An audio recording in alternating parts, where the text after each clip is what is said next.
Hey everybody, Edo here, and I am excited because I have Amber Cook on the line. Say hello, Amber. Hello. Amber is currently Director of Marketing for Roll20, but you and I actually met earlier in your career when you were at Asmod Digital, running sales and marketing on the platform. And, you know, with these Q&As, one of the places I love to start is just to get an idea how you got into games, what sort of your career path was, and we'll end at Roll20 and talk about that too, but how did you get into games? How did you start becoming professional? Sort of what's your narrative? I've been doing this for a long time, so there's a lot of it. Basically, I was doing marketing and had done a really cool branding project outside of gaming and became really interested in branding and graphic design. So I thought I'd go back to school for it. And answered an ad for like a temp job that I thought I could do while I was going back to school for graphic design. And it turned out to be for North Star Games, and that's how I got into gaming. They And did Evolution as North Star Games, is that right? yeah, with the majors, Say Anything. They have a couple other ones too. They did Quacks of Quedlinburg. They brought that into the U.S. and Oh, I loved the awesome. game. So I worked there for a little while. I got to do some, consulting with an artist there who did a lot of their illustrations and learned mass market sales there, learned a few different things there about gaming. And I started playing like hobby games. I played Catan for the first time and Carcassonne and some stuff like that. And then because I had done Target sales, Kristen Looney from Looney Labs had just gotten Flux into Target. And that was right around the time that tabletop was a big deal. Right, right, right. They had put Flux on tabletop. And so we got into Target. And she basically came and asked me if I wanted to work for her because she hadn't sold in mass market before. Sure. So I ended up at Looney Labs, which is a really great place to work because Kristen and Andy are lovely. And they have a nice team of like 8 to 10 people or so. And they let me do a lot of really cool branding work. We basically did a brand refresh. I got to work with a lot of great graphic designers there and artists because we have different illustrators for every version of Flux. Sure, sure. And that was just a really fun place. I got to learn licensing while I was there. We did Batman Flux and Firefly Flux and all kinds of stuff with Cartoon Network. Flux was a big time. People forget, but Flux really went around. It was sort of almost at the scale of Munchkin in terms of the amount of, maybe not quite that much, but a number of versions came out of Flux, right? Yeah, it's like more of a family company, but it's very Munchkin parallel. And they've sold, I think I saw in a video a few years ago, they said they'd sold over 3 million copies. And I think that's like a 4-year-old video. I think That's today crazy. is actually the anniversary of Flux. I just saw a Like video. actual today? Yeah, like Awesome. today. I don't know when this goes live, but today. Oh yeah, that's true. This doesn't go today a week ago, but yes. Today, July 24th. Happy birthday, Flux. Happy birthday. And yeah, so that was a really cool project. I got to work there for a number of years and I think kind of grew up as a little bit of a salesperson and marketing person there. And Kristen Looney's really great at grassroots marketing and just, I don't know, having fun she likes working with people that she enjoys working with. So she has sort of friends all over the industry and it was great traveling around with her and with Andy. And they really let me do a lot of different things there. They gave me a lot of opportunity to grow. Well, yeah, and it sounds like a really nice segue from being in a company that was already in that space, sort of working those products and doing a number of things in those in the big box stores or whatever, the mainstream stores, and then working for what's, I think most people would consider much more of a, not indie, but much more of a board game hobbyist team. Right. And then using your experience and leveraging it against the new stuff that you guys were releasing is pretty cool. I don't think, I can't remember if we met at a convention or where exactly, but I do think you'd already moved on to Asmodee at the time, or maybe. I think, where I think we met is in, what's the convention that's in the Bay Area? Oh, KublaCon. Yes, I think we might have met at KublaCon. Sure. So I left Looney Labs at a certain point, like years later, and started doing consulting work because I knew I wanted to move out of DC, and so I started I did consulting work actually for the people who make Munchkin, Steve Jackson Games, and a few other people, and that allowed me to move out to California, which is where we met. And I don't know if I was already working for Asmodee or not, but they were at the point where they had acquired Days of Wonder a while ago, Yeah. and Days of Wonder had this digital team who made Ticket to Ride digital, and they had, after I think they were acquired by Asmodee, they made Splendor digital, and then the team grew, and they were going to make a bunch of different digital games, bunch of different apps, and they decided they needed somebody in North America to help with marketing and sales. And I was already in the Bay Area, so it made sense because we were working with Apple and Google, and eventually Oculus and some companies like that. So I got to go to Paris a lot. That's fun. That's cool. And I got to go to a lot of really cool tech companies in the Bay Area and go to GDC and sort of learn digital that way. Yeah, I think actually that's a really nice sort of discussion point, because everything you were describing, leading into that was really, traditional brick and mortar sales, marketing, presumably what does the box look like on the shelf? What are the extra things we're doing? Distribution and working with small retailers. Yeah. And actually, not about the digital stuff, but on distribution and working with retailers. I remember a conversation we had. This wasn't at KubelCon. I think it was probably maybe it was at Gamma, or maybe it was at... I think I know what you're talking about, and I think it might have been when you came down to Big Sur. It might have been actually down when we were hanging out, but just thinking about Pencil First Games and how to get out, Pencil First Games being a Kickstarter sort of started company, how to look at and think about distribution, relationships with those companies, relationships with retailers, and sort of grow that space. And you just had this, not only the connections and the understanding, but just really this wealth of experience working with all the different stages of sort of production and moving products to market, right? And so, but then you do this transition and you're moving into digital media, right? And which will get to the Roll20 stuff. But so, from your perspective, what were the things that either were most surprising, or what would you call sort of when you're thinking about marketing in digital versus brick and mortar on a game or your project? What are the couple things that were really differentiating factors when you think about it and you're thinking about a product? I think the thing that was most exciting to me is that I love retail and I love distribution. I got to go to all the fun distribution shows and all the, work with lots of retailers over the years. And I really enjoyed that. But what was really cool about moving to digital is that you talk directly to the consumer. Right. So a lot of that was happening already because people were using Kickstarter, and there were a lot of younger companies that were just doing direct-to-consumer sales. But moving to a company where the email address of everybody who's playing your games, and so you get to tell them about the next thing you come out with. The Loonies were interesting because they'd always had a web store. So they actually had a pretty big mailing list of direct customers, sure. In addition to distribution and retail. But going to somewhere like Asmodee, you just have a lot of users, and so that was really fun because you could do all kinds of social advertising and event advertising where you're really just talking to consumers the whole time, and you never have to think about messaging to businesses or telling them why you're going to sell well in the stores, or even handing them the keys to selling your stuff, right?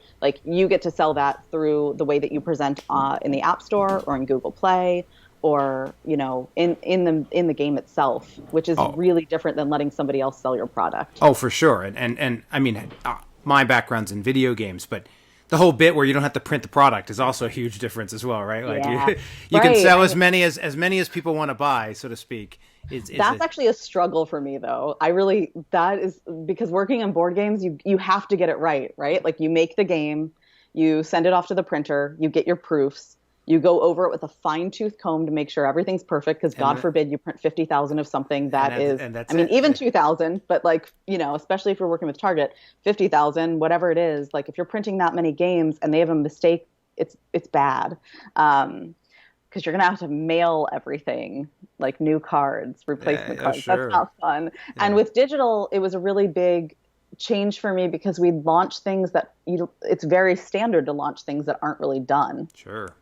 Yeah, and fix along the way, but exactly that sort of sense of oh no, today's the day. It's not It may not be 100%, but we're still going to roll it forward and drive it out. Well, and you can add things, right? Like I can add a new campaign mode. I can add player matching. I can add whatever it is that you want to add later. But yeah, just making something that is playable and then developing it if it succeeds is something that's really foreign to me as a board game person. And I can only imagine, though, at Asmodee, you were even mentioning some of the titles, but I mean, those are as big brands as you get in board games, right? At least in hobbyist board games. Yeah. I mean, that's why I wanted to work there. Those are all my favorite games. Yeah. And so in terms of, obviously, being senior within the organization, you're going to have a lot of exposure to the product side in addition to sales and marketing.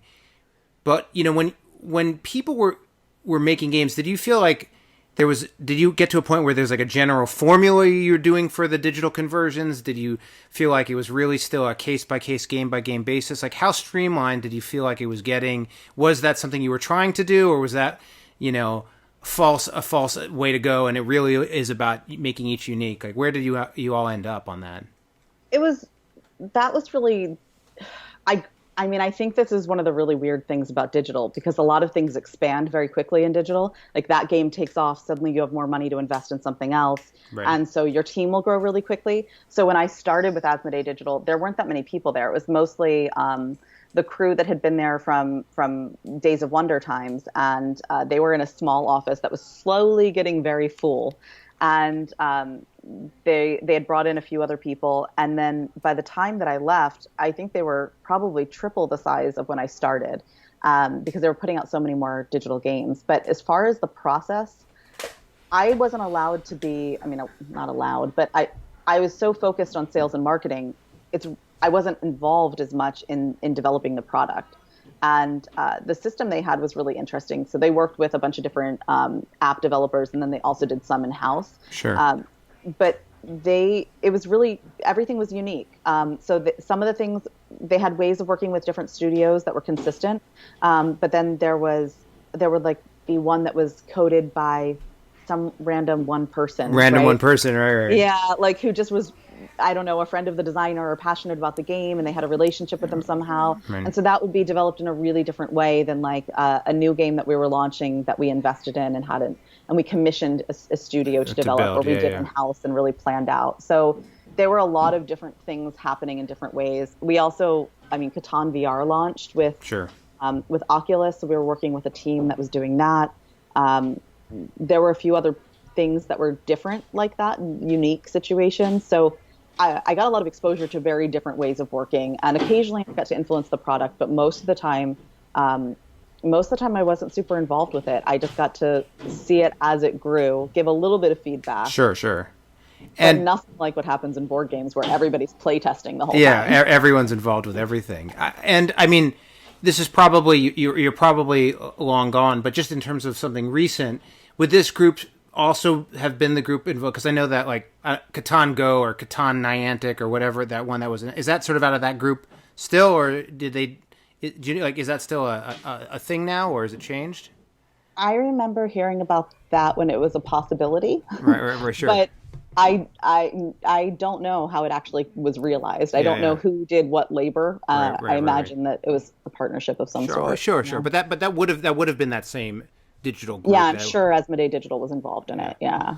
Cool. Well, and so you're doing all the sales, marketing, brick and mortar, hobbyist stuff, big brand stuff, and then you roll into and you start, after Linden Labs, move into Asmodee Digital, and you're doing sales and marketing all in the digital space and on the platform and with apps and all that. And then you transition. Did you transition directly to Roll20? Did you take a break between? No, so between Looney Labs and Asmodee Digital, I was doing consulting. And then after I left Asmodee Digital, I did consulting for a while because I was moving cross country back to DC. And so I had, I wanted some flexibility. I didn't know. Sure. I just didn't really know what was going to happen. So I was like, well, and then I decided I was ready to like have a real job again. And that was, I didn't know what I was going to do. I didn't know if I was going to stay in tabletop or not, because I felt like I'd worked for like the best place in digital board games that I could work. And I was like, what do you do after you get to work on Catan and Carcassonne and Splendor? Sure, right. That's the best. And so I I got a couple of job offers that were local, like one was a bank, one was, like a couple things Sure. like that.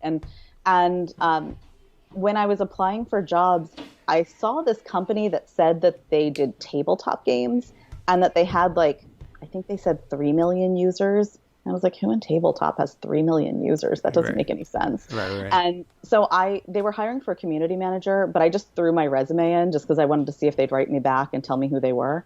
And Oh, it didn't even say on the thing. It was just. no, because they had a company that was doing recruiting for them. Oh, sure. And so I didn't expect to hear anything. Yeah, but then I got a call being like, your resume is interesting, but it doesn't seem like you would be a community manager. And so I took some interviews because I was like, well, I might as well meet these people. I always like meeting people. And they didn't know what job that I would do for them, but they were growing, and I think they figured that they could find a place for me, and I really liked them a lot, and that turned out to be Roll20. And then I turned down a bank job to work at Roll20. Awesome. So I'm still in gaming. Yeah, well, I think that's a good thing. I think that's a good thing. But maybe the bank industry is missing out. I'm very happy to be here. I actually, again, for those that are being patient on the Roll20 stuff, we're going to dive into that. But there's one other thing I wanted to hit before we did. I think actually perhaps after you started at Roll20, you were part of the group that set off and did the American Tabletop Awards, right? Yeah. And so I think you've done 2 award series so far, the 2018 and 2019, which are done, announced in 2020 for the year prior. I mean, I remember the announcement and reading through sort of the mission statement, but for everyone who might have missed it or aren't familiar with it, what's the American Tabletop Awards about, and what was the genesis, and how was it brought together? Eric Yurko, who does What's Eric Playing, he and Bebo decided that there should be, I don't know exactly who came up with the idea, but they decided there should be, tabletop awards that weren't affiliated with a company that could make money off of that. I mean, all of these, there's a lot of awards in the US, but a lot of them are either tied to an event or there's business relationships there. And so, they decided to create this award system, and they asked me to be part of it, which was awesome because I love doing that kind of thing. And again, it gave me a way to be involved in board games and prioritize keeping up with board games. Sure. So I think the idea was Germany has the Spiel, and a lot of other countries, France has one, Spain has one. There's a lot of other, country-specific board game awards. And so doing one for the U.S. that's more, centered on the U.S. Made sense. And I think it's been really fun. I think we're excited to grow it and see what it becomes. Well, and if I recall, I mean, it's sort of like Spiel in the context of it's a pretty small set of awards given, right? It's not. There's 4. Yeah, it's and not they're about complexity levels. Yeah. Yeah, and not this giant dice. They're not 50 different categories. It's really a pretty reduced. And what just for the 4 categories are? Oh, you're gonna tap my brain. So there's early gamer, casual games, strategy games, and complex games. Got it. Yeah. And then. And we always fight over the categories. And then in terms of generally speaking, how they're, the process for, I don't know if it's curation. I don't know what it's called with awards, but is it how do you come up with your initial set of nominees for these categories? Well, almost everybody everybody in it is a content creator of some sort. And so they're all playing games all the time. These are all people who go to events all the time and have relationships with publishers to some extent. So they're getting review copies, or they're buying games all the time and playing. So we have a Slack channel where there's a little robot that says, what did you play this week every week. And so we all talk about what we're playing and, encourage others to try games if we're liking some of the ones that are out there. And then there's a certain time of year where we all vote. We do a first pass, and then the first, some number of them become the nominees. And then from there, we select winners for each category. Cool. So it's really about, it's very conversational. Jonathan Liu is part of it, and I and Sue Sheldon. And, a couple of weeks ago, I mean, we all love Die Crew. And so a couple of weeks ago, we were let's play this. And we were on, I don't know, some platform playing Die Crew digitally. And, that's just because we wanted everybody to be able to play it. And Right. we're not in person right now. So it's a little more challenging. It's super tough, I can imagine. Yeah. And so how's the, I mean, I remember when it was you guys first announced and gals first announced, and, there's a lot of curiosity and questions about it overall and the baseline. But, that all happens when you first announce, and then you do your awards, and now it's been a couple of years. Has it been gaining traction? Do you know, like, how's it going overall? Yeah, I think there's still a lot of room to grow, but I think it is gaining traction. We really wanted to, I think, establish credibility with the games we were choosing and our independence from business relationships there. Sure. So, it's been really fun to be a part of it. And I think people are starting to recognize that it's a thing. I mean, it's only been 2 award sessions now, so there's not been a lot of time passed since we announced. But we really wanted to, I think, represent games that people who were new to gaming would feel comfortable with, as well as people who were looking to kind of raise up complexity level. We wanted these games to be accessible, and so I think we're really looking to, I mean, I'll speak for myself. I'm really interested always in games that can that have an appeal to people like I grew up playing with, like my brother and my sister and my family, who I wouldn't have considered themselves hobby gamers, but we played board games at least once a week. And we were definitely gamers in that sense. And sometimes we would have games that might have been hobby games. Like we had Stratego, and that's kind of a hobby game. I want people like that to be able to look at our awards and see them as a place where they could find games that would be appealing to them, or sort of best in class games of the last year. Cool. Well, so I'm always curious to see how. I mean, obviously, as a publisher, you're aware of different award shows and stuff, awardings and stuff like that. But it's really interesting to see something new, right? Or a group of people going out on a limb to try and do something new or different or fresh in the industry. And it's an ever changing landscape. Even with it was an ever changing landscape before we were all forced to all be at home and reimagine the landscape. And so actually, why don't we roll along to Roll20, which, I actually, I played role-playing games as a kid extensively, and every once in a while play a little bit more, but I'm not super active role-playing gamer anymore. So I wasn't, I was like checking it out and really looking at it. This, and I'm going to let you give the full spiel, but like, it looks like, a role-playing, like a digital role-playing platform, like a Tabletopia or Tabletop Simulator, different, not board game, role-playing games, not so much the boards, but where you can play a role-playing game, have the board, have the players, all the tools, both for playing content, but also looks like creating content for like modules and both original stuff as well as like big brand stuff. So, the website, which it's roll20.net. Right? I'm looking at the right thing, right? Okay, great. Yeah. No, that's totally wrong. But so you can check it out right now just to see what we're talking about. But really, it's super cool. So, like, can you, play back the actual line version of that? Sure. I've been working there since May last year, and I didn't know what Roll20 was when I started there, which is, I didn't know what it was. And I did not really play RPGs. My RPG history was that I went to Comic-Con and discovered Mouse Guard and was like, this is so cute. And then I found out there was a game version of it when I was visiting Rainy Day Games in Portland. And so I bought the box set of the RPG and had no idea what to do with it.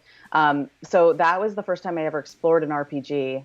And they were always confusing to me. I didn't understand what to do without like components in a box, and rules. Using your imagination.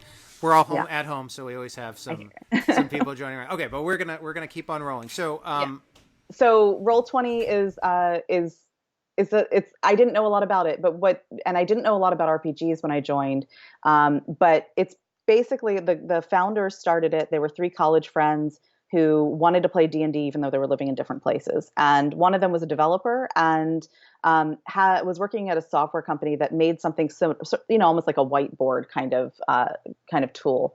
And I think they realized that they could be putting battle maps or, whatever exploration maps up on up on the computer screen and do video and voice at the same time, and roll dice and play together still, even though they were in different places. So that was the genesis of Roll20, and they started as a Kickstarter to have some funding to develop it. And that was in 2012, and it's now 2020, and they announced 5 million users in March. So there's a lot of people playing on Roll20, and the RPG community is huge, and keeps growing. So a lot of people play D&D there. We have a licensing relationship with D&D or WotC, and so we have all of the books for D&D, a lot of the modules, they're already set up, so you have your maps there. A lot of them already have lighting. So where in real life you might have a map sitting out and it covered in Post-it notes to hide certain areas you haven't explored yet. On Roll20, you can just have that covered in lighting, and the GM is the only person who can see it, and the player view is that it's all covered up. On Roll20, you can have a player who's exploring, and the map opens up as they move to new areas, or they might be able to move around in the night with a flashlight, or they might have night vision, and so there's sort of like a green tint to everything. It's really, it sounds like this platform that is allowing a very traditional role-playing experience in terms of the components and the and what's happening, but then leveraging the digital platform to have the dungeon master perspective or the player perspective or what they've seen or what they haven't seen and what you're talking about. Yeah. Go ahead.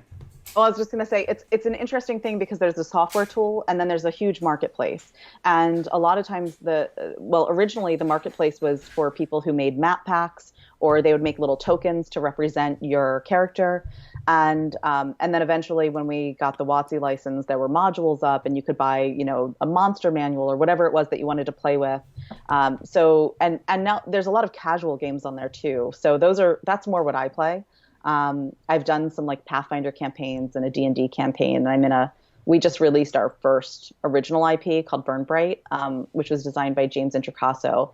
And we released that a week or two ago. So I'm playing in a Burn Bright game right now, but we play a lot of like The Quiet Year and For the Queen and like 1 or 2 session games that are a little bit, sure. Those are kind of cute. They don't need dynamic lighting or like, dungeon crawly things. Well, yeah, the beauty of role playing, especially if you solve the map, it's not, there are a few elements that you want to share, especially more in more modern role playing. There's the penless, diceless, componentless, only talking ones, and then there's providing that interface on top of whether it's video conferencing or messaging to allow players to get that extra leg up in terms of communicating what's happening in the game, right? But is it the kind of marketplace where you have branded content and modules, and it sounds like you've done some of your own content, and I still have you? Still there? Good. It sounds like you're doing some of your own content. Yeah, you are. We lost you for a second.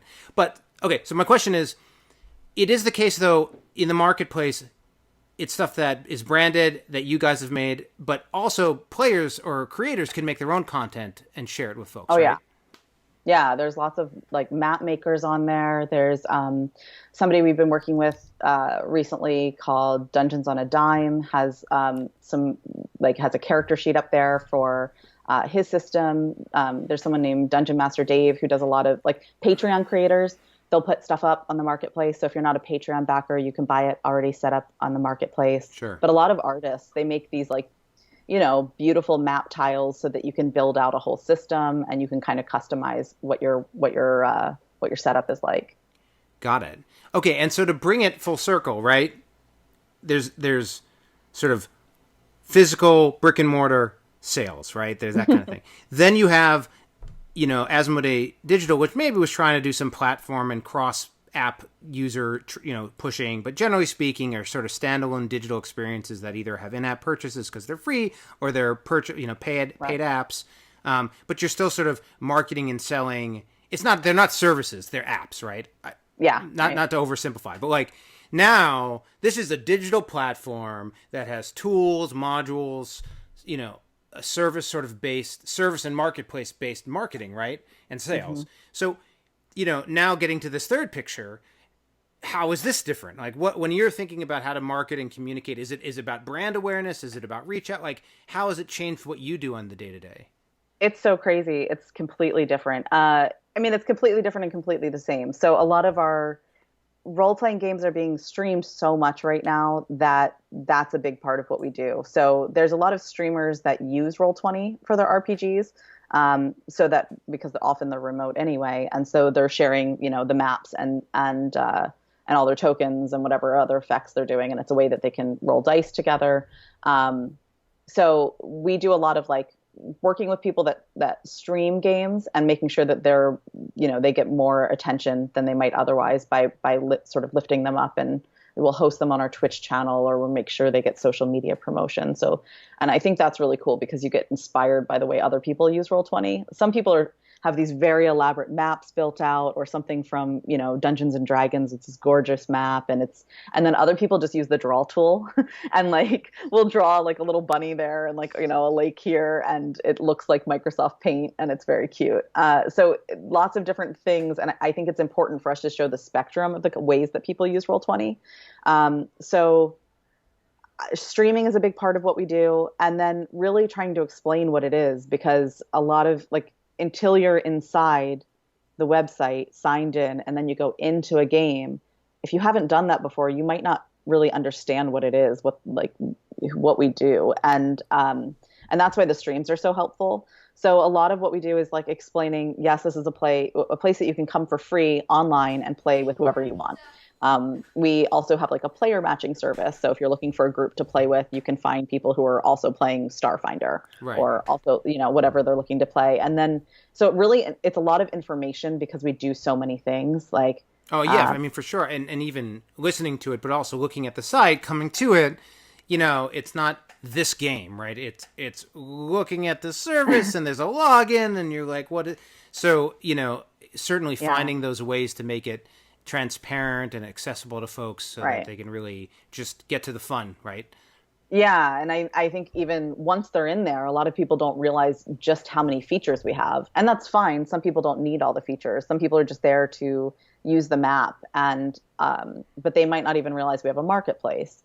So making sure everybody knows what they can do. So once they get the basics down, if they feel like diving in deeper, they can, like with all the lighting options I was talking about, or sure, there's like APIs that you can integrate so that your tokens glow, or all kinds of different things, macros so that you can build out like little shortcuts for different, I'm constantly using this sword, so I'm just going to make a little button so I can, every time I want to use my sword, that dice roll is automatic. Right. Yeah, there's so much that you can do with it.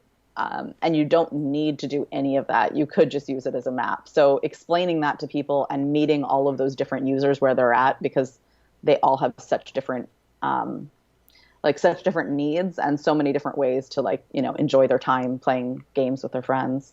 Right. And I can imagine, that one of your challenges, is presumably the core fan base, that first 500,000 people, that first 100,000 people, no problem. They'll get in deep and know everything. And then you get a little bigger and it's like, well, maybe they'll get in, but they don't necessarily see every tools. And as you're like, oh, well, that got us to 1 million users. And as you're going and you're growing and you're getting further and further out with the brand, then it's like, no, we need a way for somebody to come in and just start playing and right, sort of making it accessible. Right. And that's part of what's really interesting to me about it is I think I really like those, I said before about Asmodee, and, I really like those games that are accessible to people like I was when I was a kid.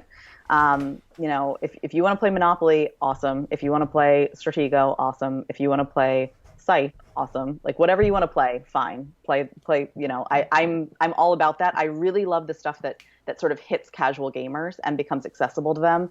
And so I think that role-playing games right now, they're just so popular right now. And so we hear about like libraries are doing D&D sessions, and teachers are using it in the classroom. And so you want it to be a really seamless experience for those people. And I think Roll20 is at a point where they have so many users and so many people are interested in RPGs and connecting by playing RPGs that we're working to make that a more seamless experience. And so I'm interested in the part of Roll20 that is about meeting these more casual users where they're at and making sure they have fun, because the more people that are there, the more the people who are really experienced are going to have a player base to pull from when they want a GM or, Yeah. Those people are going to get nerdier too, just like I did. Well, and I think there's probably, when you get to that casual side, there's sort of two market opportunities, so many market opportunities, but one around that casual player. But there's this army of children who are growing up in Minecraft and growing up in Roblox, right? Who are like, yeah, whatever. There's an editor. There's a this. There's a that. I expect all my games to have tools and mods and servers, right? And so, but they might not have ever played a role-playing game, right? Right. So they have this sort of savvy of modern platform content creator user-based content, but not necessarily that awareness or interest or understanding of what a DM'd based role playing experience can be like compared to just sort of a Roblox type of game experience or a Minecraft type game experience. So there's a really interesting space as well for them. I have some cousins that live in Tennessee, and I was visiting them, and I've always played games with them. I've always brought, I used to bring Blue Orange games to them, and last time I was there, we played Splendor with the app, and my cousin and I realized that we could play Splendor together, from far away, which was really nice. And but I brought generally like casual, like Azul is kind of stuff I'll play with them. And I got a message from my cousin the other day, and he was like, do you play D&D? And he's 15, and it was so cool. He was starting to play D&D, and one of his friends wanted to be a dungeon master, and then when COVID hit, he was like, do you work at Roll20? And so you're now the coolest. Yeah. And so he sent me like screenshots of what he was playing, and they were hand drawing their map. And yeah, those kids are growing. I mean, those kids grew up playing some video games and playing all kinds of different video games than, whatever I played when I was growing up, like Super Mario and Duck Hunter. And so they have whole worlds that they're living in. They're comfortable with that. And so moving into D&D or whatever other RPG they're interested in is such a natural transition that they immediately got into the platform and were obviously super comfortable with it because he told me a story of, they were like, we're just going to roll 1,000 D20s at once. I was like, well, that might slow down your game, friend. but okay. And they were in there and figuring all this stuff out within 5 minutes, which was really cool to hear, because sometimes you don't know who's playing, right? We know the people who connect with us on social media or maybe stream using our platform, but it's always fun to hear. Like, there was a mom who reached out to us to say that when she was raising her kids, they always played a weekly game of D&D, and now her kids are grown up and out of the house, and so they couldn't play anymore. But when they discovered Roll20, they all started like having a weekly D&D session again on Roll20. You're connecting families back together. It's just like, oh, that's so sweet. But it's really awesome to hear that kind of stuff and find out that it's not just the people who I see at conventions playing. There's an entire world of people out there who are comfortable playing RPGs. Well, and I think the beauty of bottoms-up content design, right? You have the modules, you have the brand stuff, but then you get, an amazing range of content by all types of creators from all sort of different backgrounds, right? It's just this ability. There's the Kickstarter to some degree, but really, you social media and other things have have reduced the barrier and the financial requirements to get in and share your stuff, right? So somebody can create, I mean, again, not being somebody who's created something on Roll20, but being able to say, oh, I've got an idea, I'm going to make a thing and then share it with my friends. You don't have to convince a publisher that it's worthwhile for a generalized market. It's really just this smaller set of an experience you want to share, right? Yeah. I mean, I think when all the stay-at-home orders came in, I also discovered a whole new way that people were using Roll20. Sure. There's someone who sells maps on our marketplace, and that's basically his full-time job. He's a graphic designer and illustrator who makes all kinds of really cool content for us. And he posted on Twitter that he was using Roll20 to play all of his board games because his board game group couldn't meet up in person. And he does beautiful work. Like, he really knows how our software works. Sure.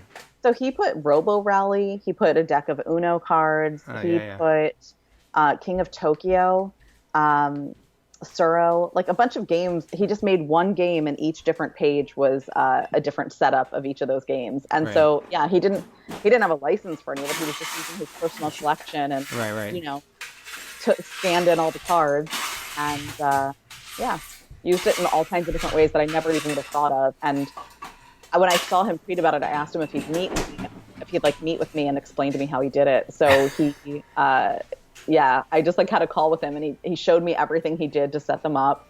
And I actually contacted a couple of the publishers to say, hey, like he made this game on Roll20. You might want to see it, because you might want to just give him the license, and we'll sell them in the marketplace, because it's pretty neat the way he did it. Well, the amazing power of an audience, right? Ultimately, they're very different, but it seems like there does share some tools and tech along with like some of the tabletop simulator type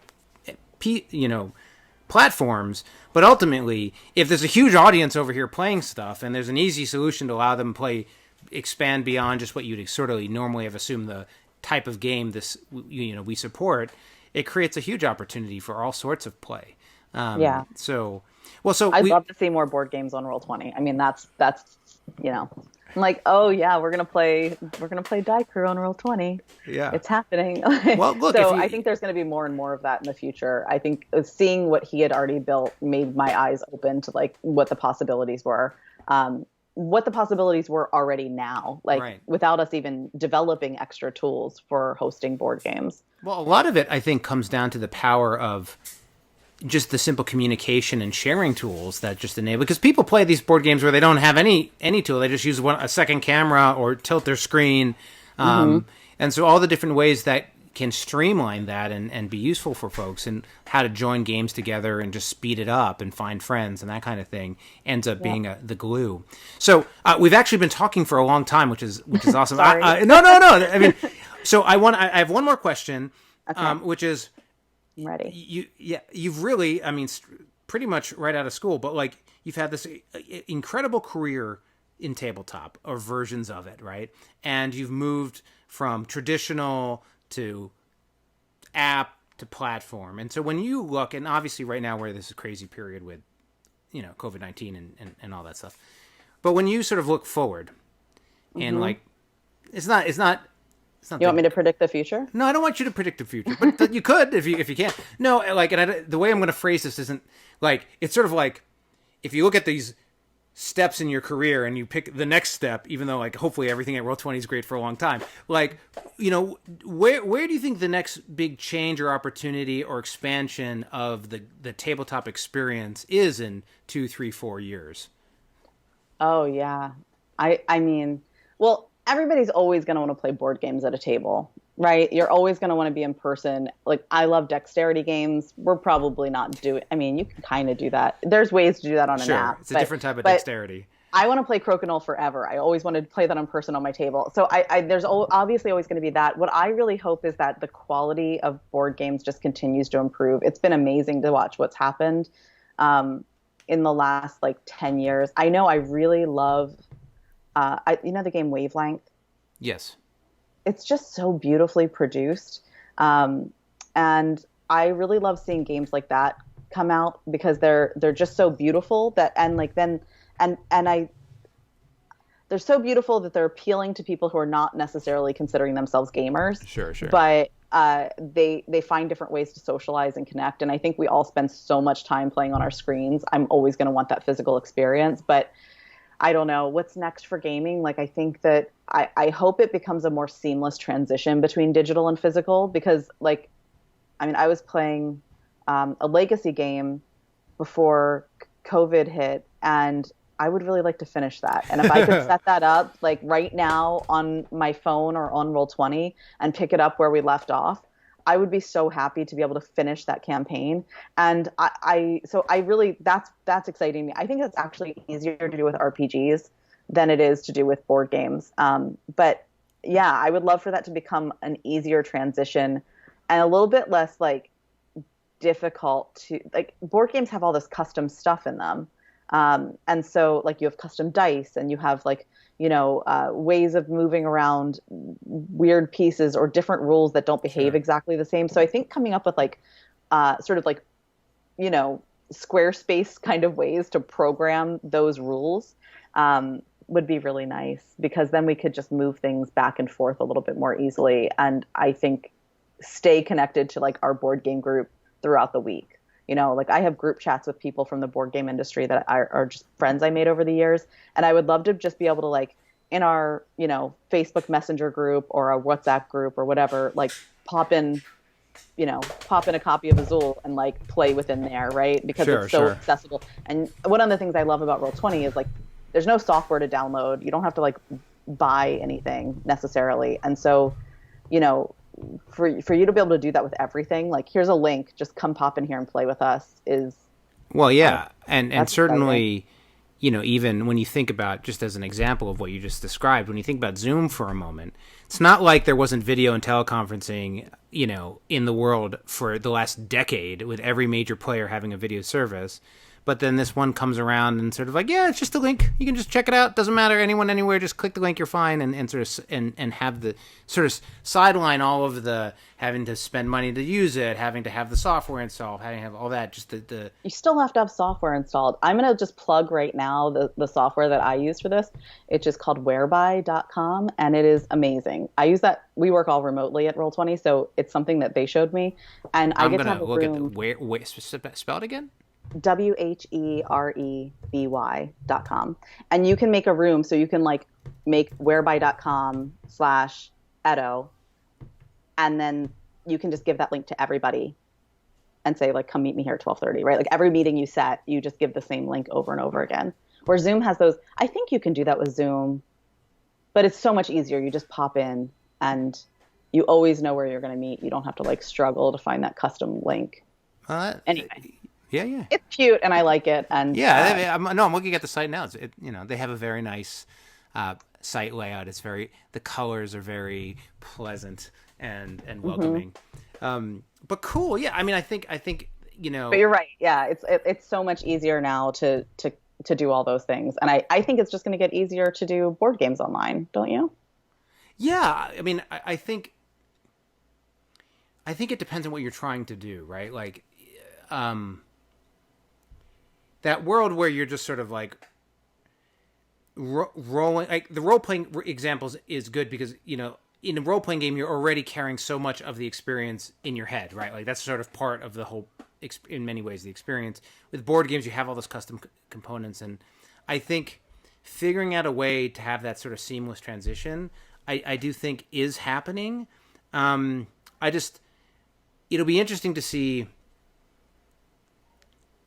Like, I think in some ways what you're going to see more of when we emerge out of this is hopefully more ways for gamers to connect and play games. And the sort of initiating and starting and playing of those experiences physically is streamlined a little bit. Like, right now, a lot of people are expanding their game groups in many ways to, like, new folks because it's no longer the people who come over who are local. You can play games with anyone, maybe your cousins or your nephew or whoever. Yeah. Right? And so I sort of feel like some of it's going to be about how people, like a very different example is the emergence of the online convention as like a serious and major thing. And there have been different attempts at it and all of that stuff, but